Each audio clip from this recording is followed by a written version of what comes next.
Ininspeksyon ni DPWH Secretary Vince Dizon at Independent Commission for Infrastructure Special Advisor Benjamin Magalong ang isang pumping station sa Tondo, Maynila. Ayon sa DPWH, umabot na sa halos 900 milyong piso ang nagastos sa proyekto mula pa noong 2017 pero hindi pa raw napapakinabangan. Saksi, si Rafi Tima.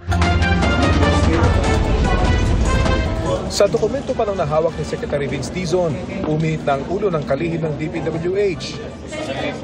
Grabe, 2018 eh.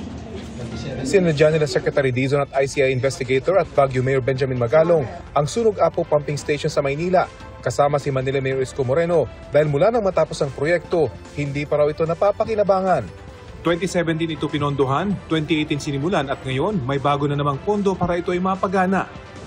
Total, from 2017 to now. Yung po boss na Kano? ito po yung project breakdown. Yung po boss na 2017 and 2018 projects, ang total po na 774. And then? Tapos yung ngayon po na bago, ito po yung 94.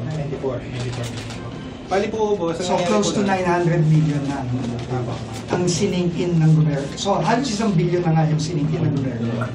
Mismong si dating DPWH Secretary at ngayon ay Senador Mark Villar-Parao ang nag-inaugurate ng pumping station noong 2020. Pero mula nang buksan, lagi daw itong nasisira. Ang solusyon, panibagong pondo para ito ay mapakinabangan. So sigurado kayo. Tapos pag hindi gumana, nagbaha pa rin dito, hindi gumana ito, papakulong ko kayong gas. Okay yun sa inyo. Willing kayong gano'n. Kasi hindi ako nagpapatawa. Kaya ako nagpapatawa ako. Hindi ako nagpapatawa dito. Ang sinasabi ko, tatapon tuwid tayo ng 100 milyon dito. Sinasabi niya masusolusyonan. Paliwanag ng DPWH engineer, nag-iba na raw ang topography ng ilog kung saan dadaloy ang tubig, kaya hindi gumagana ang pumping station. Ang ikinagulat ng inspecting team, kailangan daw ng dagdag pang 200 milyong piso para talaga mapagana ito. Dapat kayo, ang iniisip nyo, paano nyo papaganahin yung buo? Kasi nung 2020, diniliver to buo eh. Binayaran nyo buo eh. Dapat gumagana eh. 5 years na hindi gumagana eh. Tapos ngayon, papatsi-patsiin nyo na naman. Anong kaya nyo sa amin? Tanga. Sa uli, pinag-utos ni Dizon na itigil muna ang pagpapaayos sa pumping station para i-assess ng isang third-party inspector kung paano ito papaganahin. Pero ang pinagtataka ng mga opisyal ng barangay, hindi sila kinonsulta bago gawin ang proyekto. Sa totoo lang daw, hindi nila ito kailangan. Nakatulong na ho ba ito sa inyo?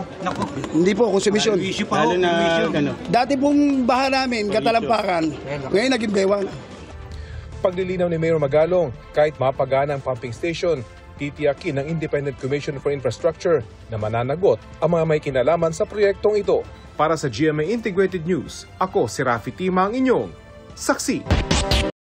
Mga kapuso, maging una sa saksi.